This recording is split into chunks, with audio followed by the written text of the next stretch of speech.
why people like it when I'm in my handcuffs for whatever reason. Honestly, I quite like them as well. Of course, it's better with some fit lad, emphasise a fit lad, to handcuff my hands on my back, but I don't.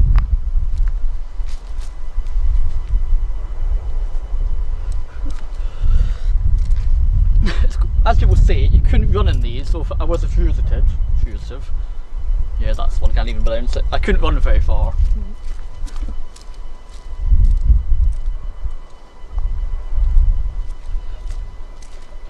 But when you do try, even going at that sort of speed, it pulls on your legs quite a lot, and you notice it, so if it's to the run, you probably end up falling over, you'd be bruised everywhere.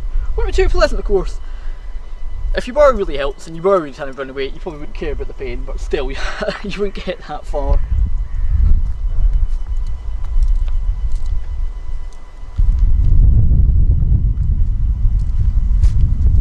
Help.